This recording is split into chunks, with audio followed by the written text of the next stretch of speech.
Mapagpalang araw mga kataba. Yan, dahil mahilig ako sa tortang talong, iniiba-iba ko yung luto nito. Katulad niyan, meron ako ditong 3 malalaking talong. Meron lang akong isang tinanggal na no good. Tapos, in-steam ko to, nilagay ko lang to sa, pwedeng ipakulo mga kataba, kasi alam nyo naman ako, madiskarting nanay.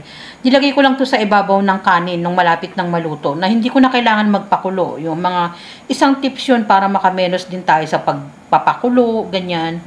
So yan. Ito yan, ang ating talong, no? Sabi ko nga pwedeng ilaga. Tapos naman dito, para hindi matagal, naggisa ako ng ating chicken breast. Tapos tinadtad ko lang naman yan ng maliliit. Ginisa ko lang naman to sa bell pepper at carrots. Nilagyan ko lang ng bawang sibuyas at mga konting pampalasa. Ganun lang kasimple. Meron tayong 2 pirasong itlog. Ayan. Ang gagawin ko naman, inopen ko na mga kataba. Sabi ko naman, hindi tayo masyadong nagpapatagal sa ating mga pagluluto ng pagkain. Kasi kaya nga mini-mention ko na kung ano yung ginawa natin. Pwede kayong maglagay ng pork dito sa ating palaman sa talong. Yun namang itlog, ilalagay ko yan ng buo. Pag isasalang ko kasi ito ng sabay-sabay, itong ating talong. Ilalahat ko rin itong ating palaman. Ganyan.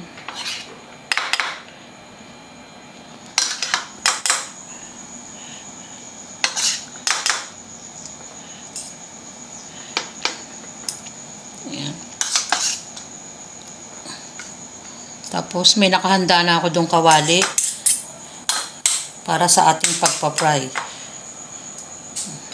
Saka natin ilalagay yung ating itlog. Ilalagay ko ng buo. Ayan, ganyan lang.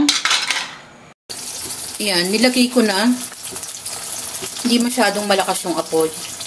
At hindi ko na rin yan babalik ta rin. Tatakpan lang natin yan. Ilagay natin ng buo yung itlog.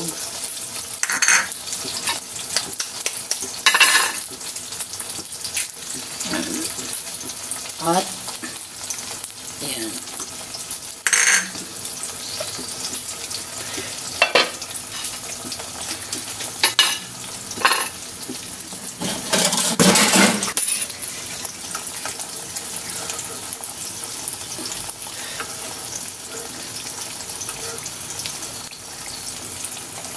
Ayan. Pabayaan lang natin dyan. Saka natin takpan. Mas pinasarap na tortang talong. Pag ikaw yung nagluluto at nagbabudget bilang nanay, gumagawa tayo ng paraan na iba't ibang klase ng putahe na mas pinasasarap natin. Ganon din naman sa paglalagay ng ingredients. Yung ating tortang talong, hindi naman siya normal na tortang talong. Nilagyan natin siya ng palaman na chicken breast. Pagigisa lang naman at saka natin nilagay sa ating talong na nilaga. Ganun lang yun mga kataba. At yun namang itlog, ipinang-ibabaw din natin. Yan yung ating simple na namang luto. Ang ating tortang talong na may palaman. Enjoy, kumain, at maging masaya. Salamat sa panunood! At bye! Ingat mga kataba!